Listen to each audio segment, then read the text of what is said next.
A disk of mass m and radius r is attached to the horizontal massless spring.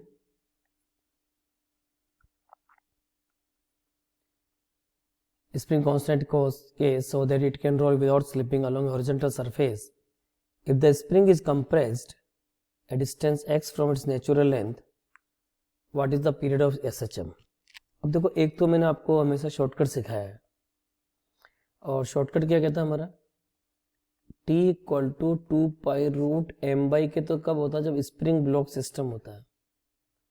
यहाँ पे rigid body दे रखी है, उसका मास m है, रेडियस r है। तो इस m के साथ मैंने आपको एक चीज और जोड़ना सिखाया, that is given by IC upon r square. IC is the moment of inertia with respect to center of mass, that is given by half mr square. So IC by r square will be written as, you can say it is IC by r square is written as the half m. So put here you will get t equal to 2 pi root, you can say m plus half, it is 3 by 2 m upon k.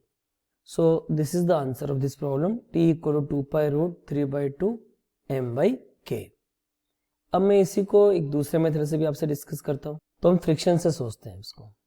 Suppose you से the friction is acting toward the right side, left में भी ले सकते हो, वो तुम्हारे से answer आ जाएगा, उससे कोई फर्क नहीं पड़ेगा। पहले मैं राइट का लेता हूँ, फिर लेफ्ट से आपको सिखा दूँ। तो spring is compressed, so restoring force will act toward this side, it is given by kx and friction is acting toward this side. अब ट्रांसलेटरी इक्वेशन क्या है? Net force is mass into acceleration, this is the translatory equation. Net force to the rightward is given by F, that is friction, minus kx equal to ma। Rotatory equation क्या है आपकी? Sum of all the torque is given bye I into alpha. अब देखो, friction का जो torque है, देखो rotation को सपोर्ट नहीं कर रहा है, तो आप फ्रिक्शन का टॉर्क को क्या लिखोगे? Minus F into R, moment of inertia of the disc is half M R square into alpha. और प्योर रोलिंग में अल्फा क्या होता है? A upon R, that we have discussed. तो आर से आर कैंसिल, इस आर से भी आर कैंसिल, तो when you will calculate F you will get minus M A upon 2। इस f की वैल्यू को उठा के आप यहां रखोगे, तो जब आप यहां रखोगे तो kx की वैल्यू क्या हो जाएगी? This kx is written by is given by minus 3 by 2 m into ए। Again you will calculate the acceleration, it is given by minus 2k by 3m into x। Compare with the standard equation, that is a equal to omega square x। यहां से omega की value आपका आ गया root 2k upon 3m, और time period होता है 2 pi by omega, so final answer will be exactly same 2 pi root 3m upon 2k। अब आप में से एक बच्चा बोलता नहीं, हम तो फ्रिक्शन पीछे लेंगे, चलो साहब उस हिसाब से सोच लेते हैं इसको।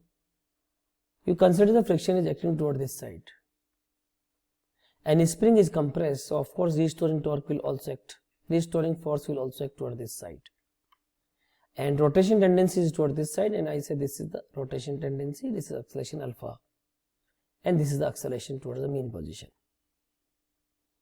Now सबसे पहले हम लोग वही net F equal to ma, acceleration इधर है, दोनों फोर्स पीछे हैं, तो हम क्या लिखेंगे? Minus kx minus F equal to mass into acceleration. ये हमारी फर्स्ट इक्वेशन बन गई। सेकेंड इक्वेशन यहां से आएगी, torque equal to I alpha. अब यहाँ पे जो फ्रिक्शन है वो रोटेशन को सपोर्ट कर रहा है, तो आप क्या लिखोगे? F into radius R equal to I into alpha. I की जगह हम लिखेंगे half M R square, and alpha is written as the A by R in the pure rolling. मैंने यहाँ पे कैपिटल R लिया है, वो एक ही बात है, ये R is the radius, small r ले लिया बाई चांस। R से R कैंसिल, R से R कैंसिल, तो I hope it is visible to all of you. F is given by ma by 2। इस F की इक्वेशन यहाँ put करोगे और आप कैलकुलेट करोगे तो you will get the exactly same result which you are getting here. So this is another way to think it.